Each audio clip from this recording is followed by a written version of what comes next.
Not the weaves, just that Bethaman and Sita knew them. At least he thought he would. Lylewyn had flatly refused to fight any Shan except to defend herself. Bethaman and Sita might have done the same, or found at the last minute that they could not act against their countrymen. In any case, the Irish had rejected allowing the two women to be involved, and neither had opened her mouth once that was said. That pair was too meek around Aes Sedai to say boo to a goose. Grace favor you, Tesla and Sedai, but Lord Matt is lucky, Captain Mandeville said. The stocky, one-eyed man had been with the band since the first days in Kyrian, and he had earned the gray streaks in his hair, hidden now beneath his green-painted helmet, an open-faced footman's helmet, in battles against Tyr and Andor before that. I remember times we were outnumbered, with enemies on every side, and he'd dance the band around them. Not to slip away, mind, but to beat them.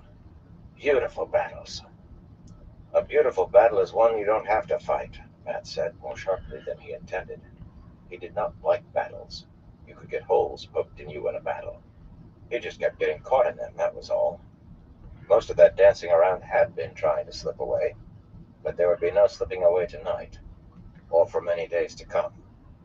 Our part of it is important, Tesla. What was keeping Aludra Bernher? The attack at the supply camp was already, just strong enough that the soldiers defending it would think they could hold until help arrived, strong enough to make them sure they needed help. The others would be full strength from the start, to overwhelm the defenders before they knew what was on them. I mean to bloody the Shan. Bloody them so hard and fast and often that they're reacting to what we're doing instead of making their own plans. As soon as the words left his tongue, he wished he had phrased that another way. Tuon leaned close to Selucia, and the taller woman put her scarf-covered head down to exchange whispers.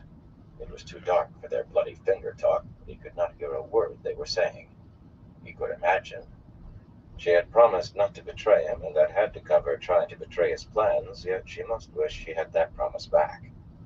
He should have left her with Ryman, or one of the others. That would have been safer than letting her stay with him. He could have, if he had tied her up, her and Selucia both, and probably Satala as well. That bloody woman still took Tuon's side every time. Mandevwin's bay stamped a hoof, and he patted the animal's neck with a gauntleted hand. You cannot deny there is battle luck when you find a weakness in your enemy's lines that you never expected. That should not be. When you find him arrayed to defend against attack from the north, only you are coming from the south. Battle luck rides on your shoulder, my lord. I have seen it. Matt grunted and resettled his hand on his head irritably. For every time a banner got lost and blundered into a bloody chink in the enemy's defenses, there were 10 when it just was not bloody where you expected when you bloody well needed it. That was the truth of battle luck. One green night flower, a man called from above. Two, both green. Scrapings told him of climbing down hurriedly. Matt heaved a small sigh of relief. The Rockin was away and headed west. He had counted on that.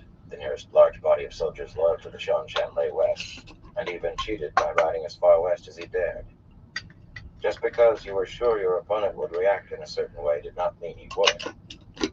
Ryman would be overrunning the supply camp any minute, smothering the defenders with 10 times their number, and securing much-needed provisions.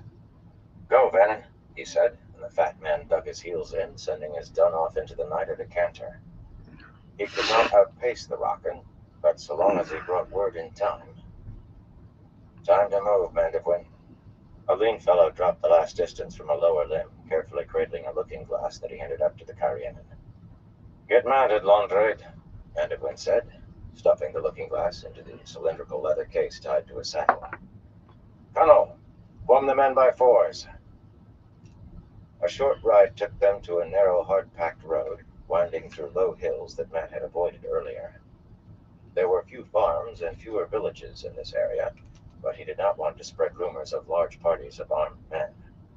Not until he wanted them to spread, anyway. Now he needed speed, and rumor could not outrun him in tonight's business. Most of the farmhouses they trotted by were dark shapes in the moonlight, lamps and candles already extinguished. The thud of hooves and the creak of saddle leather were the only sounds aside from the occasional thin, reedy cry of some night bird or an owl's hooting, but 2,000 or so horses made a fair amount of noise. They passed through a small village where only a handful of thatch-roofed houses and the tiny stone inn showed any light, but people stuck their heads out of doors and windows to gape. Doubtless, they thought they were seeing soldiers loyal to the Shonchan. There seemed to be few of any other kind remaining in most of Altara. Somebody raised a cheer, but he was a lone voice. Matt rode alongside Mandevwin, with Tuon and the other women behind, and now and then he looked over his shoulder, not to make sure she was still there. Strange as it was, he had no doubt she would keep her word not to escape even now, and not to make sure she was keeping up. The Razor had an easy stride, and she rode well. Bibbs could not have outrun Achain had he tried. No, he just liked looking at her, even by moonlight. Maybe especially by moonlight.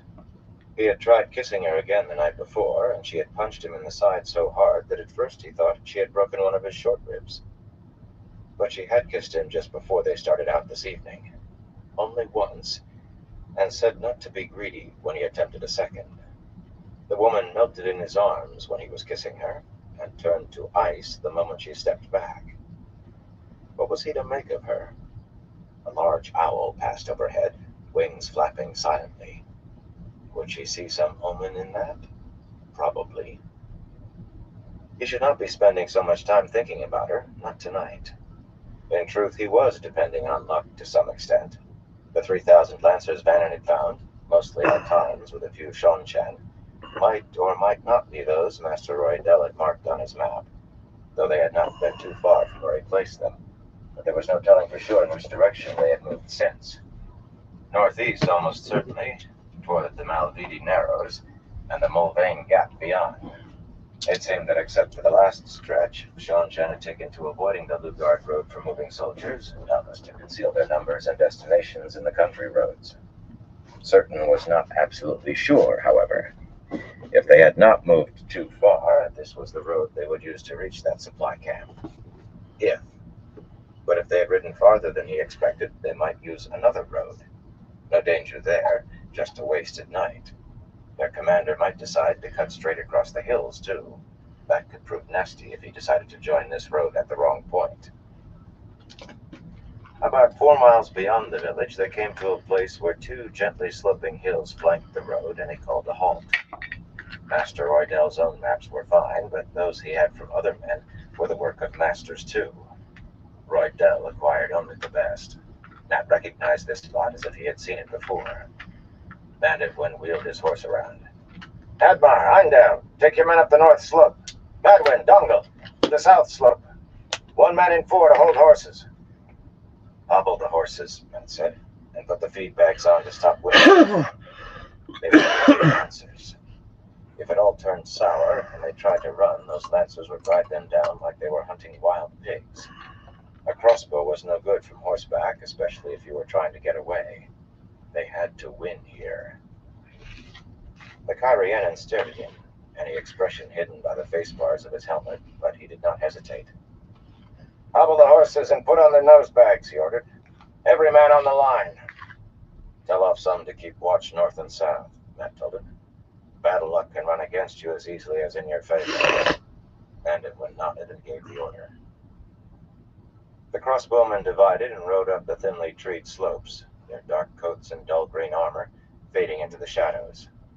Burnished armor was all very well for parades, but it could reflect moonlight as well as sunlight. According to Telmanus, the hardest part had been convincing the lancers to give up their bright breastplates and the nobles their silvering and gilding. The foot had seen sense straight off. For a time, there was the rustle of men and horses moving across the mulch, moving through brush, but finally silence fell. From the road, Matt could not have told there was anyone on either slope. Now, he just had to wait. Tuon and Selucia kept him company, and so did Teslin, though a gusting breeze had sprung up from the west that tugged at cloaks. But of course, Aes Sedai could ignore such things, though Teslin held hers shut. Selucia let the gusts take her cloak where it would, oddly, but Tuon took to holding hers closed with one hand. You might be more comfortable among the trees, he told her. They'll cut the wind. For a moment, she shook with silent laughter. I'm enjoying watching you take your ease on your hilltop, she drawled. Matt blinked. He was sitting pips in the middle of the bloody road with flaming gusts cutting through his coat like winter was coming back. What was she talking about? Hilltop. Have a care with Jolene, Teslin said, suddenly and unexpectedly. She be childish in some ways, and you do fascinate her, the way a shiny new toy do fascinate a child. She will bond you if she can decide how to convince you to agree. Perhaps even if you do not realize you be agreeing. He opened his mouth to say there was no bloody flaming chance of that, but Tuan spoke first. She cannot have him, she said sharply. Drawing a breath, she went on, in amused tones. Toy belongs to me, until I am through playing with him. But even then I won't give him to a Marath Damani. You understand me, Tessie? You tell Rosie that. That's the name I intend to give her. You can tell her that, too. The sharp gusts might not have affected Teslin, but she shivered at hearing her demonic name. Aes Sedai serenity vanished as rage contorted her face. What I do understand. Give over, Matt cut in. Both of you. I'm in no mood to listen to the pair of you trying to jab each other with needles. Teslin stared at him, indignation plain even by moonlight. Why, Toy, Tuan said brightly. You're being masterful again.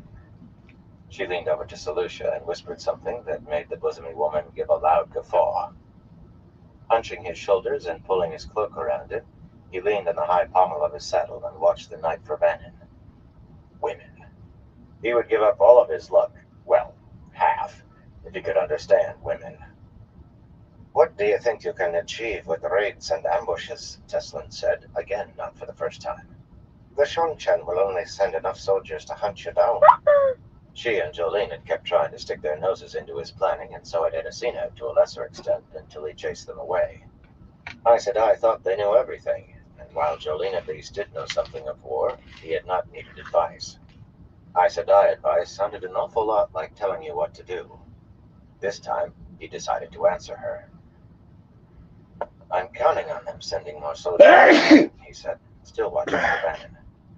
The whole army they have in the Mulvane Gap, in fact.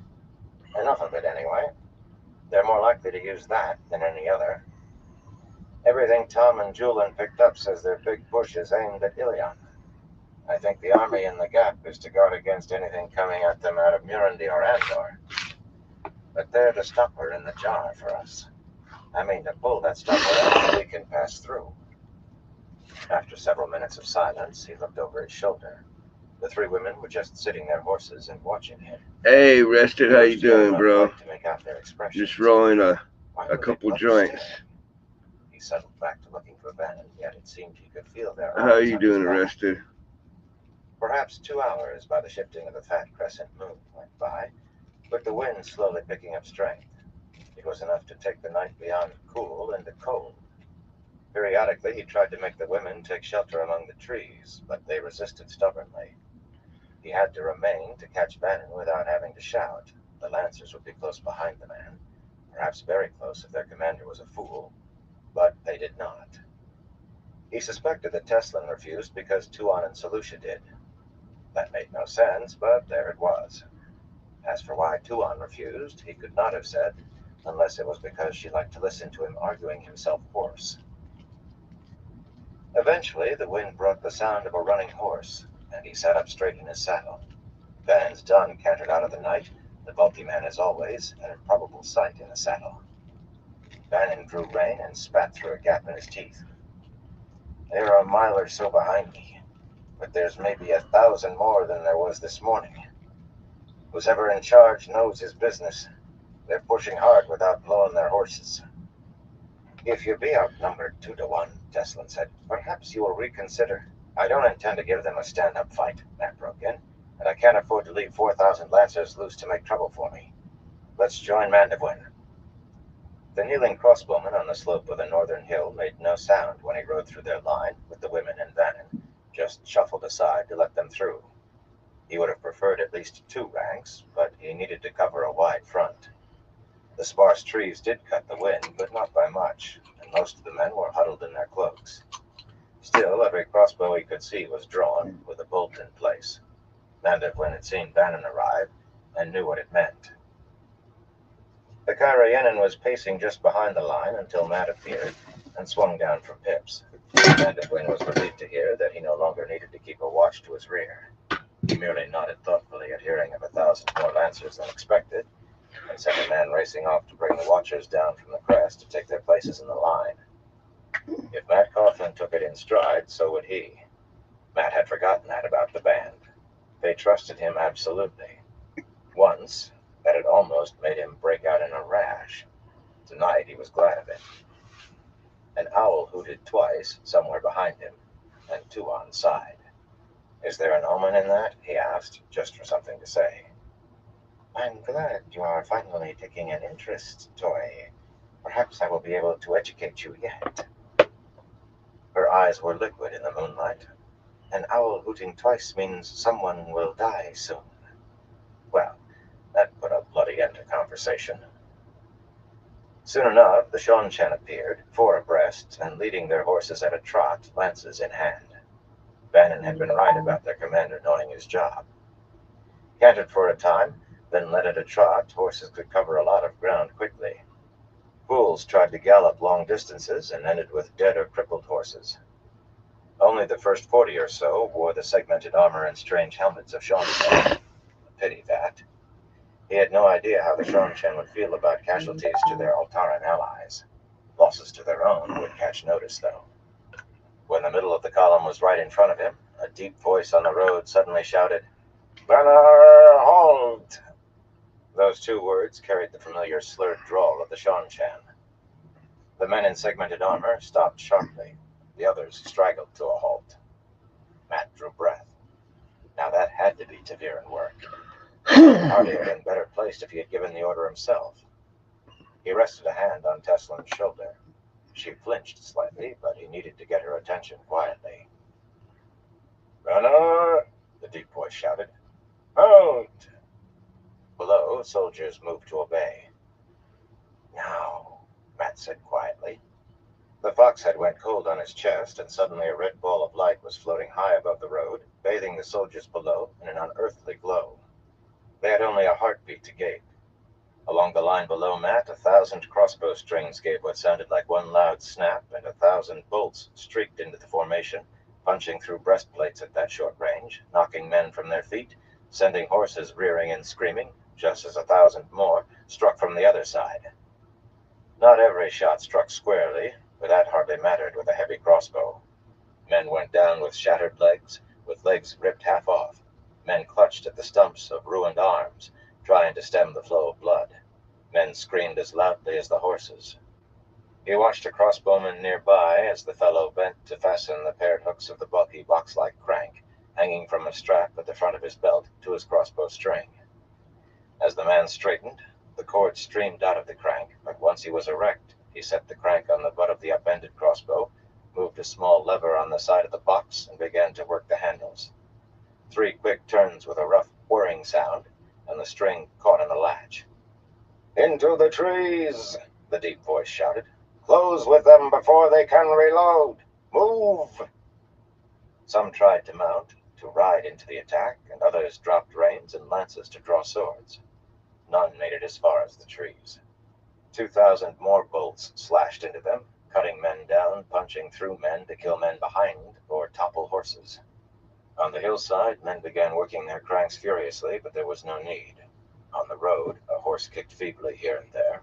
The only men moving were frantically trying to use whatever they had to hand for tourniquets to keep from bleeding to death. The wind brought the sound of running horses. Some might have riders. There were no more shouts from the deep voice. "Mandevlin!" Matt shouted. "We're done here. Mount the men. We have places to be." "You must stay to offer aid," Teslin said firmly. "The rules of war do demand it." "This is a new kind of war," he told her harshly. Light was silent on the road, but he could still hear the screaming. "They'll have to wait for their own to give them aid." Tuan murmured something half under her breath. He thought it was, "A lion can have no mercy," but that was ridiculous. Gathering his men, he led them down the north side of the hill. There was no need to let the survivors see how many they were. In a few hours they would join up with the men from the other hill, and in a few hours more with Carloman. Before sunrise they were going to hit the Shonchan again. He intended to make them run to pull that bloody stopper for him. Chapter 28. In Malden. Just before first light, Fail was fastening the wide belt of golden links around her waist for the last time when Diraine entered the small, already crowded, peaked tent where they all slept. Outside, the sky would be starting to turn gray, but inside it might still have been night. Fail's eyes had adapted to the darkness, though. The slender little woman with black hair that spilled to her waist in waves was frowning around her yawns. She had stood just below the high seat of her house in Kyrian, but she had been wakened in the night because Savannah could not sleep and wanted to be read to. Savannah enjoyed Diraine's voice, and likely the tales she carried of supposed misdeeds among Savannah's Guy Shine. The Kyrianan woman was never chosen out as one of those who had failed to please. Her hands went to her golden collar, then hesitated when she took in Fail, Aleandra, and Megdin, already dressed and on their feet. "I forgot to put the book back in the proper place," she said in a voice like crystal chimes, turning back toward the tent flap. "Savannah will have me beaten if she sees it out of place when she wakes." "She's lying," Megdin growled, and Diraine darted for outside. That was enough to convince Fail. She grabbed the woman's cowl and hauled her back into the tent. Diraine opened her mouth to scream, but Aleandra clapped her hand over it, and the three of them wrestled the woman to the blanket-strewn ground cloth. It took all three. Diraine was small, but she writhed like a snake, tried to claw at them, to bite. While the other two held the woman down, Fail produced the second knife she had secured, a quite serviceable dagger with a ridged steel hilt and a blade longer than her hand, and began slicing strips from one of the blankets. "How did you know?" Aleandra said, struggling to contain one of Diraine's arms while keeping her mouth covered without being bitten. Megdin had taken care of the woman's legs by sitting on them and had her other arm twisted to her shoulder blades. Diraine still managed to twist, if uselessly. She was frowning, but when she spoke, her face went smooth. I could just make it out. If she were really worried about being beaten, she'd have frowned harder, not stopped. The golden-haired woman was not a very skilled lady's maid, yet she was a very observant one. But what made her suspicious? Megdin shrugged. Maybe one of us looked surprised or guilty, though I can't say how she could have noticed without any light. Soon enough they had Diraine trussed up with her ankles and wrists tied together behind her back. She would not wriggle far like that. A wadded length torn from her shift and tied in place with another piece of blanket served for a gag that let her emit only grunts. She twisted her head to glare up at them. Fail could not see her face very well, but the woman's expression had to be either glaring or pleading, and Diraine only pleaded with Shido.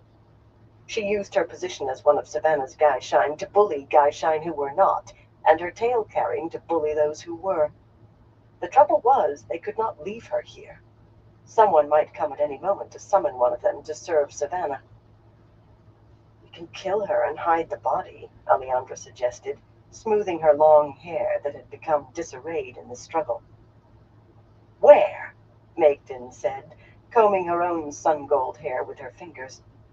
She did not sound a lady's maid speaking to a queen. Prisoners were equals in their captivity, or else they aided their captors. It had taken time to teach Aleandra that. "It has to be somewhere she won't be found for at least a day. Savannah might send men after Galena to bring us back if we're suspected of killing one of her belongings." She vested that word with all the scorn it would bear. "And I don't trust Galena not to let them bring us back." Diraine began struggling against her bonds again and grunting harder than ever. Maybe she had decided to plead after all. "We aren't going to kill her," Fail told them. She was being neither squeamish nor merciful. There simply was nowhere they could be sure a body would remain hidden long enough. Not that they could reach without being seen. "I'm afraid our plans have changed a little. Wait here." Ducking outside, where the sky was indeed beginning to pearl, she found what had made Dirain suspicious. Bane and Chiat were there in their plain white robes, as expected, to escort them as far as the meeting place. Roland and his friends might not be done breakfasting yet. She hoped they were not. They might do something foolish and ruin everything. And Bane and Chiat had volunteered to divert any men who tried to interfere with them. She had not been able to make herself ask how they intended to do that. Some sacrifices deserved a veil of secrecy, and all of a heart's gratitude. Two Gaishain holding wicker baskets were not enough to rouse suspicion in the Kyrianan woman, but 30 or 40 Gaishain were crowding the narrow muddy lane through the Gaishain tents. Aravine's plump, plain face watched her from a white cowl, and Lusara's beautiful one.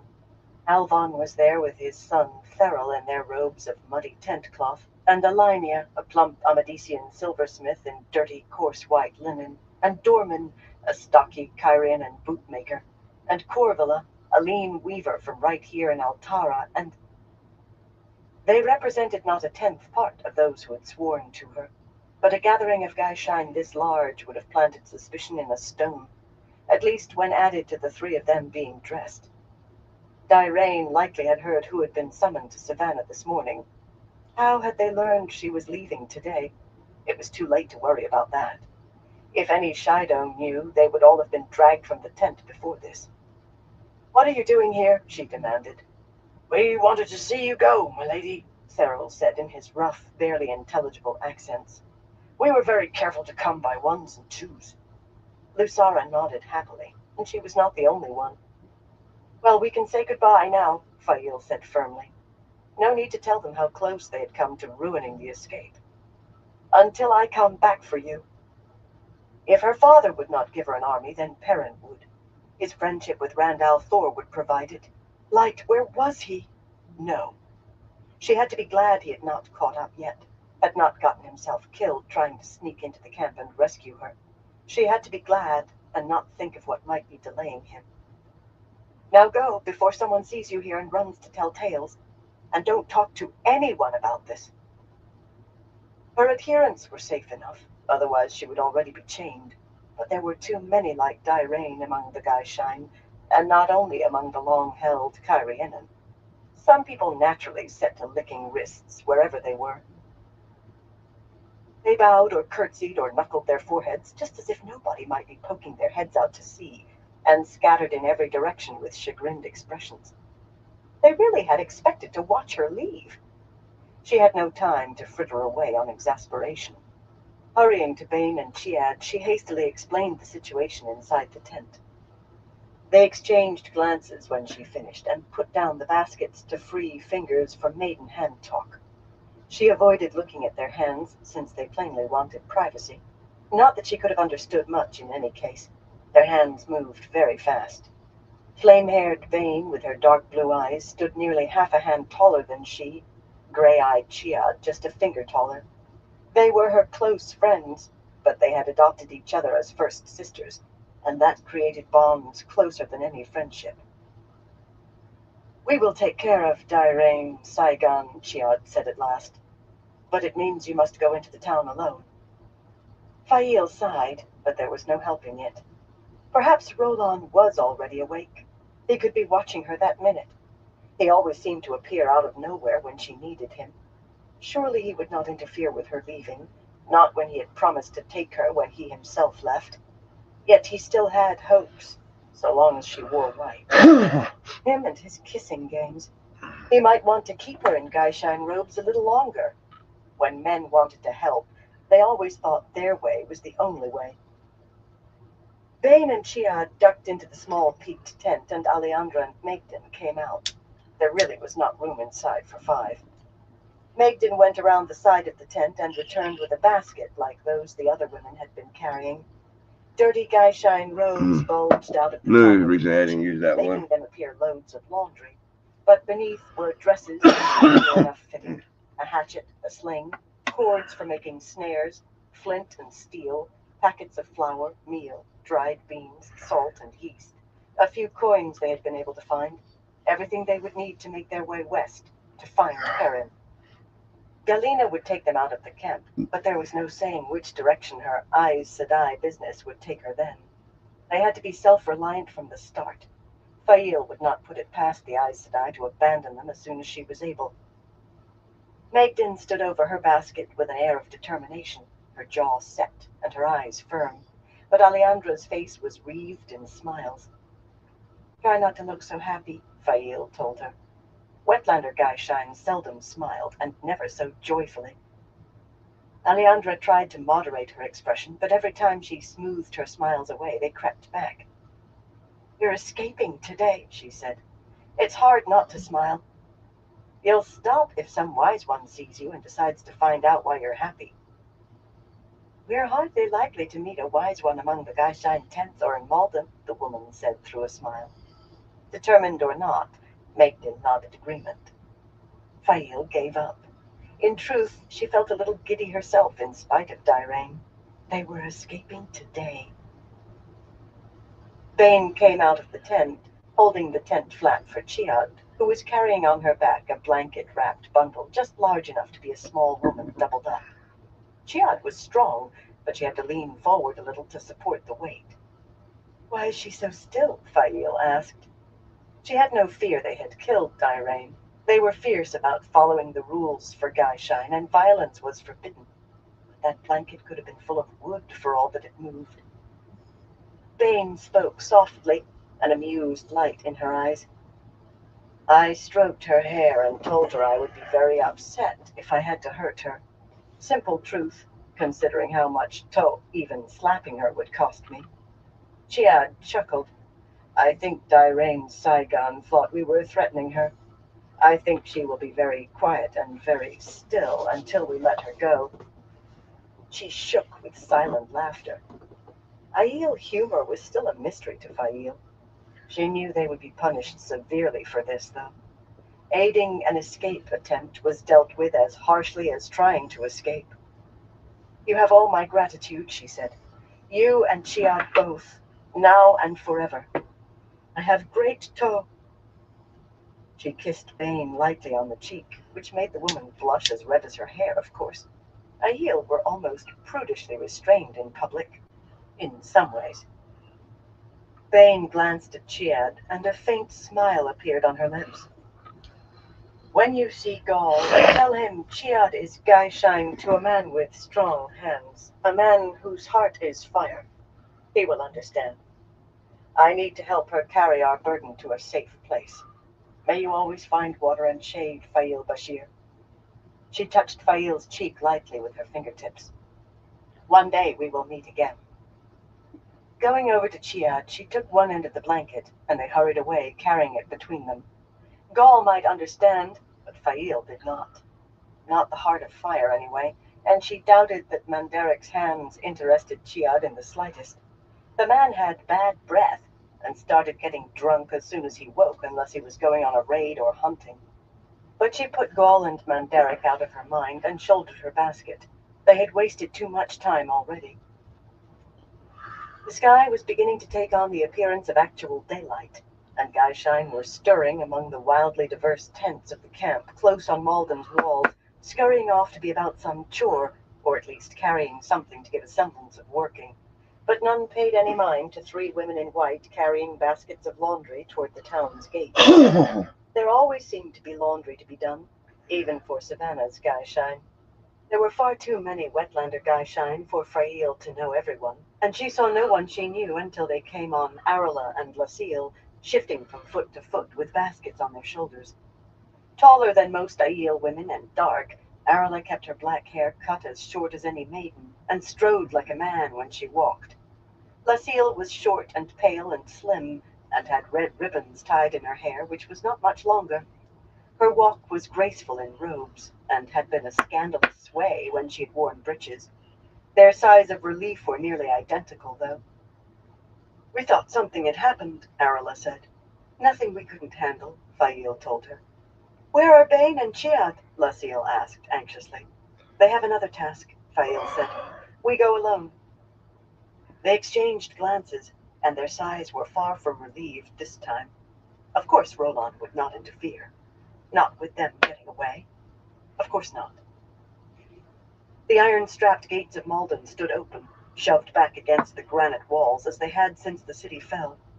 Rust had turned the broad iron straps brown, and the hinges were so rusty that pushing the gates shut again might be impossible. Pigeons nested in the grey stone towers flanking them now. They were the first to arrive. At least, Fail could see no one ahead of them down the street.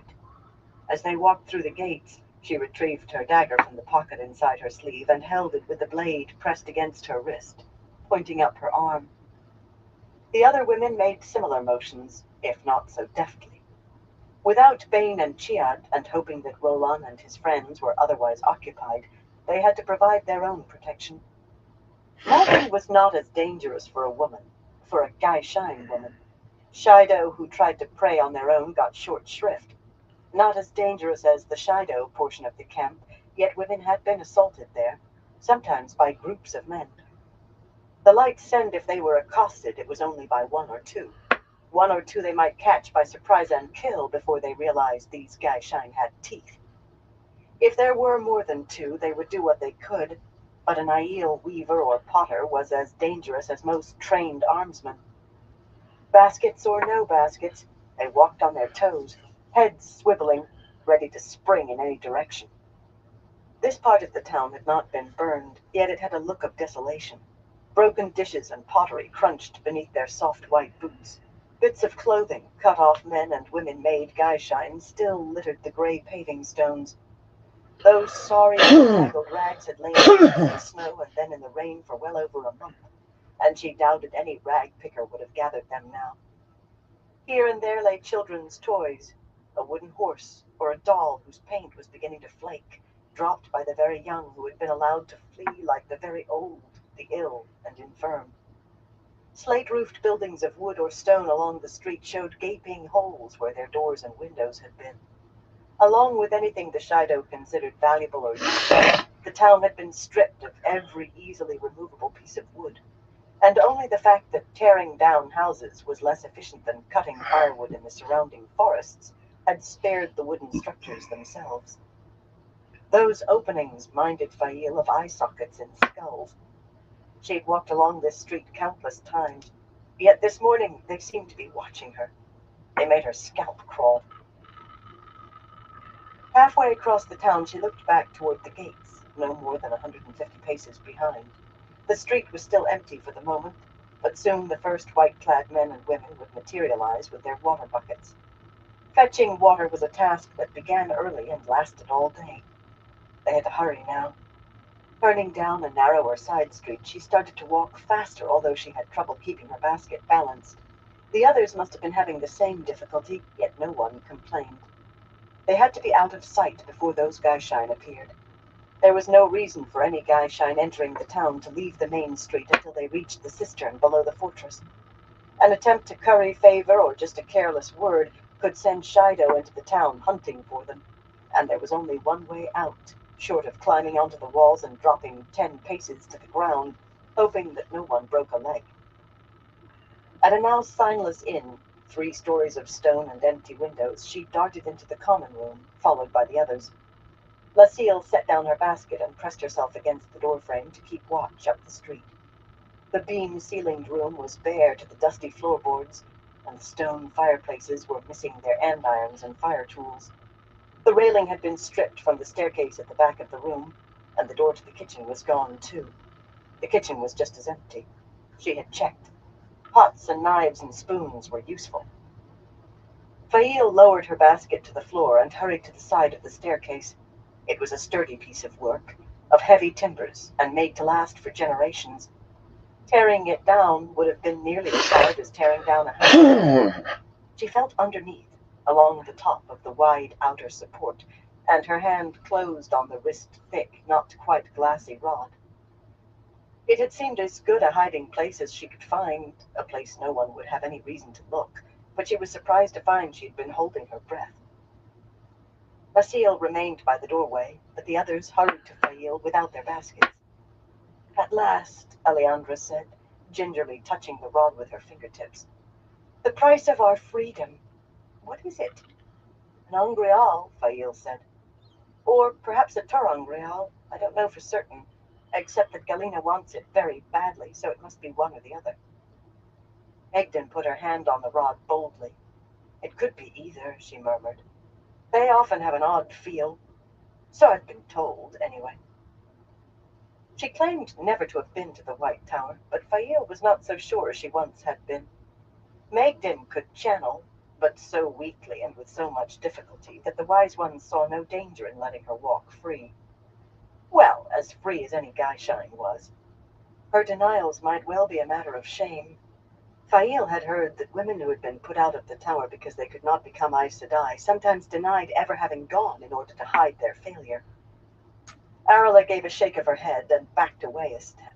She was Tyran, and despite traveling with Aes Sedai, she was still uncomfortable over the power or anything to do with it. She looked at the smooth white rod as if at a red adder and licked her lips. Galena might be waiting on us. She might get angry if we make her wait long. Is the way still clear, Lucille? Fail asked as she stuck the rod far down into her basket. Arla exhaled heavily, clearly as relieved at having the thing out of her sight as she had been to see Fail earlier. Yes, the Kyrianan replied, but I do not understand why. She still stood so that one eye could peek around the corner of the doorframe. The first Gaishine should be coming for water by now. Maybe something has happened in the camp, Magdin said. Suddenly her face was grim, and her knife was in her hand, a wooden-handled affair with a chipped and pitted blade. Fael nodded slowly. Maybe something such as Dyrain having been found already. She could not tell where Fael and the others had been going, but she might have recognized some among the waiting Gaishine. How long would they hold out, if put to the question? How long would Alvon hold out if Thurl were? There's nothing we can do about it in any case. Galena will get us out. Even so, when they left the inn, they ran, carrying the baskets in front of them and trying to hold up their long robes so they did not trip. Fail was not the only one to look over her shoulder frequently and stumble. She was not sure whether or not she was relieved to finally see Gaishine carrying buckets on ropes drift across the crossing of the town's main street.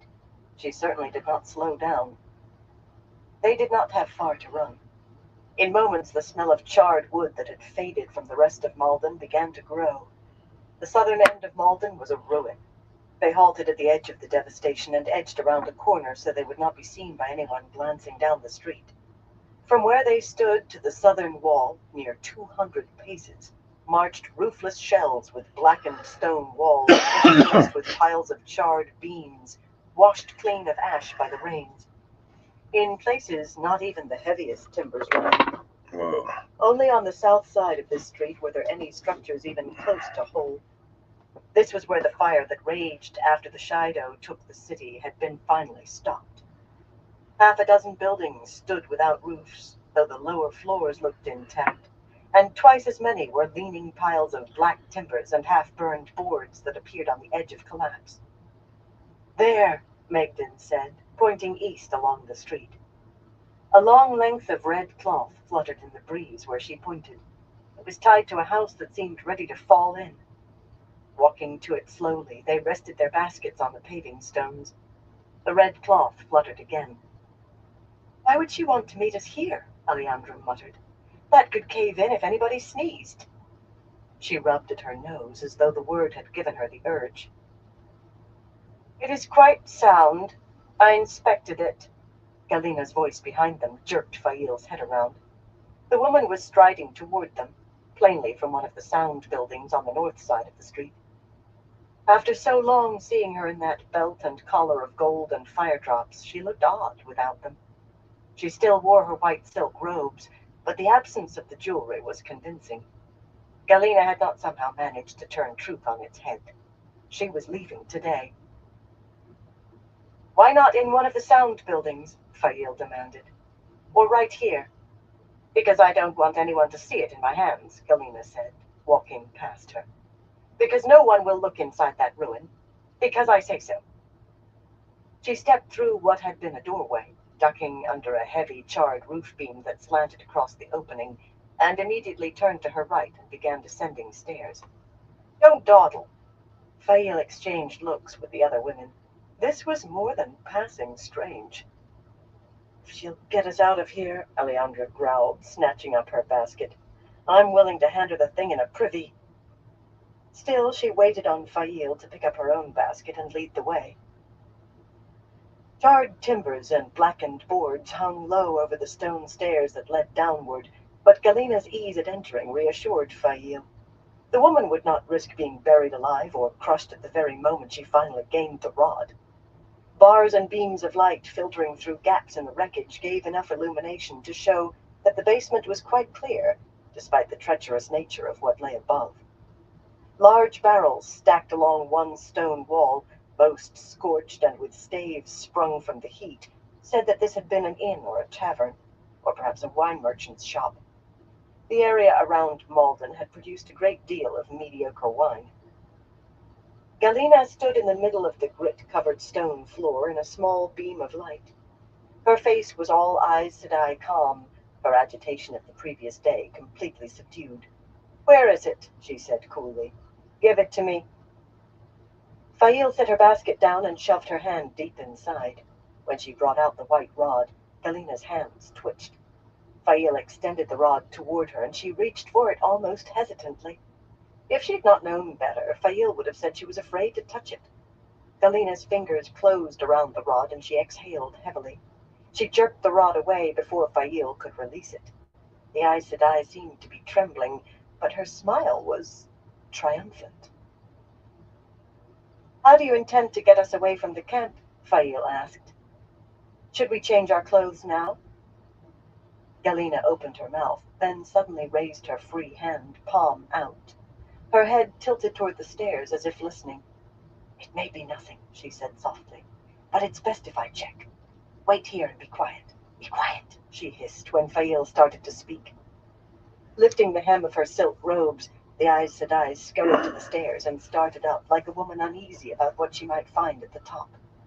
Her feet passed out of sight behind the sagging boards and beams.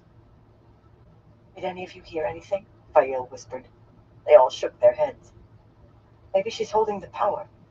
I've heard that She wasn't, Megden interrupted. I've never seen her embracing. Suddenly, wood groaned overhead, and with a thunderous crash, charred beams and boards collapsed, sending out blinding billows of black dust and grit that sent Fail into paroxysms of coughing. The smell of charring suddenly was as thick in the air as it had been the day Malden burned. Something falling from above hit her shoulder hard, and she crouched, trying to protect her head. Someone cried out. She heard other falling objects hit the basement's stone floor, boards or pieces of boards. Nothing made a loud enough noise to be a roof beam or a heavy joist. Eventually, it seemed like hours. It might have been minutes. The rain of debris stopped. The dust began to thin. Quickly she looked around for her companions and found them all huddling on the floor with their arms around their heads. There seemed to be more light than before, a little more. Some of the gaps overhead were wider now. A trickle of blood ran down Aleandra's face from her scalp.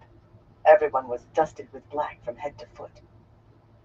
Is anyone injured? Fail asked, finishing with a cough.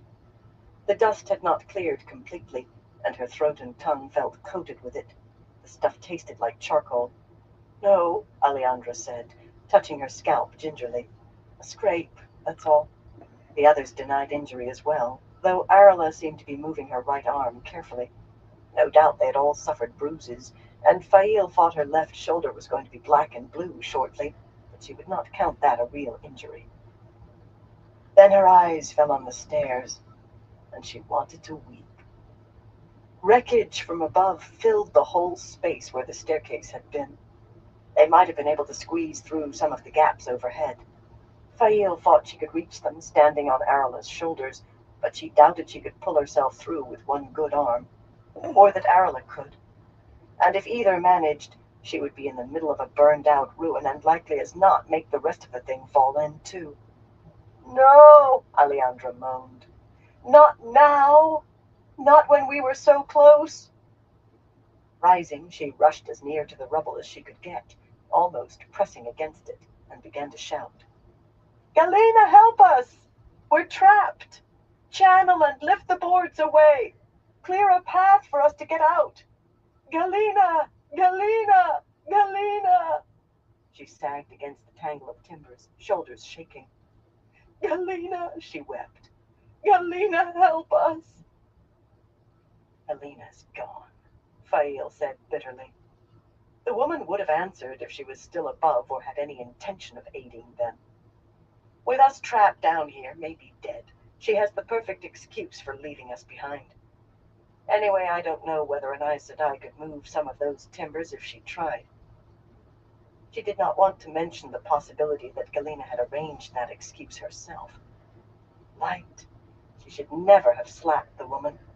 It was too late for self-recrimination, though. What are we going to do now? Arla asked. Dig ourselves out, Fail and Magden said at the same instant. Fail looked at the other woman in surprise. Her maid's dirty face wore a queen's resolve. Yes, Alejandra said, straightening. She turned around, and if runnels of tear tracks marked the dust on her face, no new tears appeared.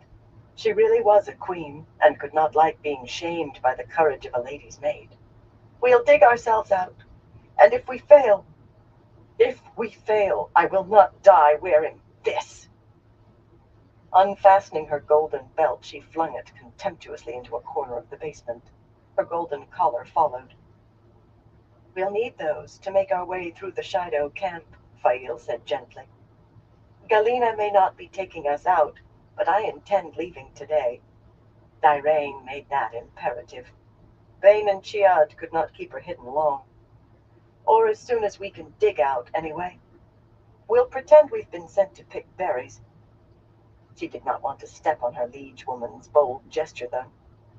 However, we don't need to wear them now. Removing her belt and collar, she righted her basket and set them atop the dirty Gaishine robes. The others emulated her. Alejandra retrieved her own belt and collar with a rueful laugh. At least she could laugh again. Fail wished she could. The jumble of charred timbers and half-burned boards filling the staircase resembled one of those blacksmith's puzzles her Perrin enjoyed. Almost everything seemed to be propping up something else. Worse, the heavier timbers might be beyond all of them working together. But if they could clear enough for them to be able to crawl through, writhing between the thick beams, it would be dangerous, that crawl. But when a dangerous path was your only route to safety, you had to take it. A few boards came away easily and were piled at the back of the basement, but after that everything had to be chosen with care, examined to see whether anything would fall if it were removed, hands feeling back as far as they could go into the tangle, groping for nails that might have caught, trying not to think about the whole pile shifting and trapping an arm, crushing it. Only then could they begin pulling, sometimes two of them together, tugging harder and harder until the piece suddenly gave. That work went slowly, with the great pile occasionally groaning or shifting slightly. Everyone darted back, holding their breath when that happened. Nobody moved again until they were sure the snarl of timbers was not going to collapse. The work became the focus of their world. Once Fail thought she heard wolves howling. Wolves generally made her think of Perrin, but not this time. The work was all. Then Alejandra wrenched a charred board free, and with a great groan the mass began to shift toward them. Everyone ran toward the back of the basement as the pile fell in with a deafening rumble, sending up more billows of dust. When they stopped coughing and could see again, dimly, with dust still hanging in the air, perhaps a quarter of the basement was filled. All of their work undone, and worse, the jumble was leaning toward them precariously. Groaning, it sagged a little more toward them and stopped. Everything about it said the first board pulled free would bring the whole mass down on their heads. Arla began to cry softly. Tantalizing gaps admitted sunlight and allowed them to see the street, the sky, but nothing anyone could wriggle through, even Lucille. Fail could see the red scarf Galena had used to mark the building. It fluttered for a moment in the breeze. Staring at the scarf, she seized Magden's shoulder. I want you to try to make that scarf do something the wind wouldn't make it do. You want to attract attention? Alejandra said hoarsely. It's far more likely to be Shido than anyone else. Better that than dying down here of thirst, Fail replied, her voice harsher than she wanted. She would never see Perrin again then. If Savannah had her chained, she would at least be alive for him to rescue. He would rescue her, she knew it. Her duty now was to keep the women who followed her alive, and if that meant captivity, so be it.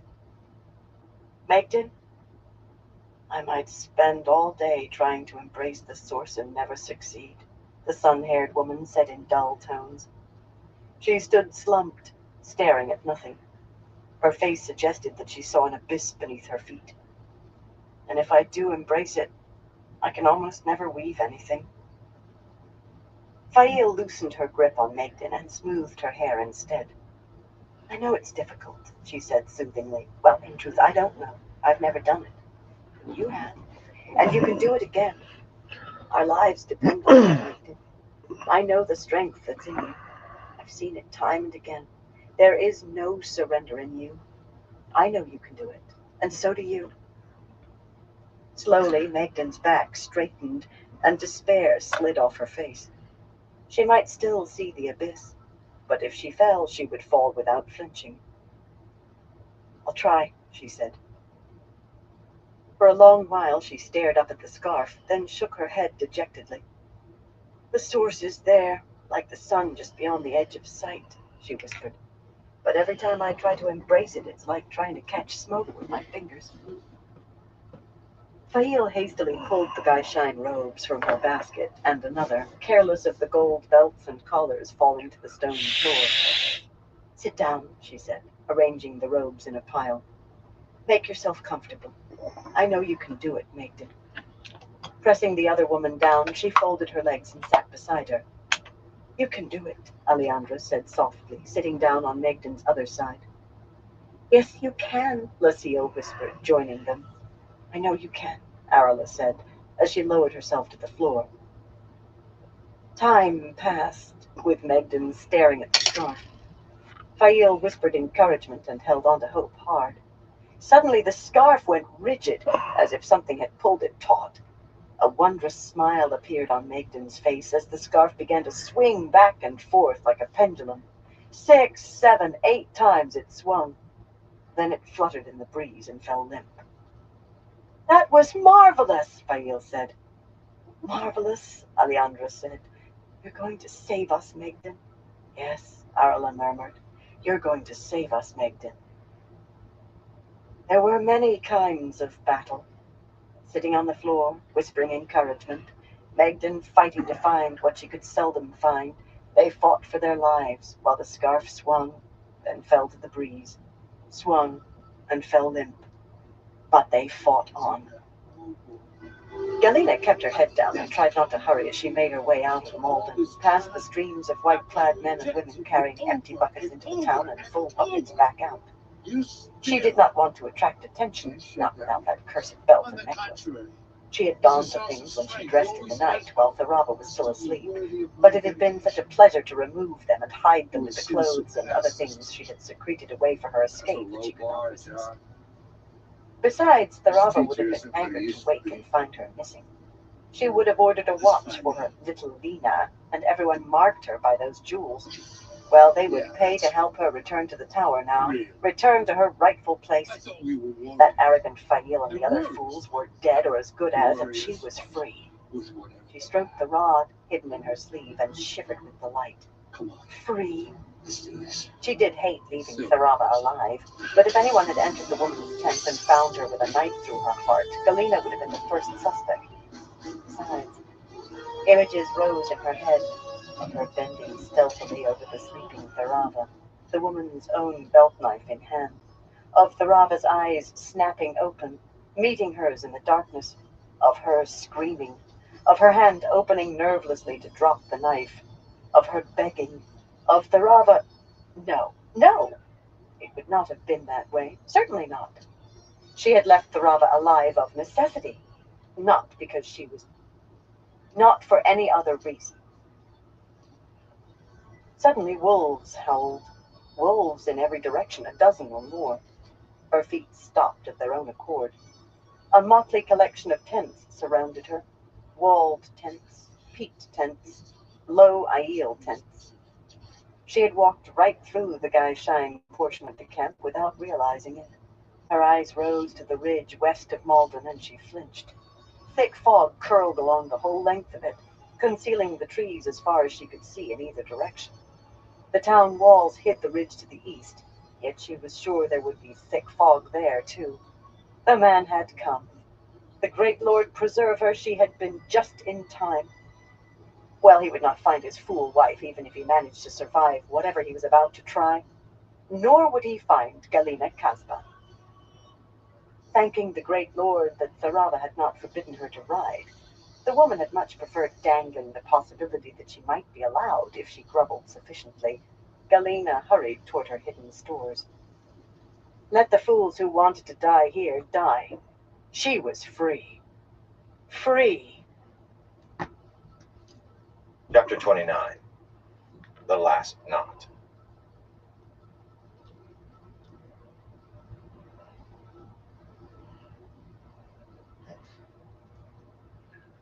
Alright, everyone, I'm gonna call into this live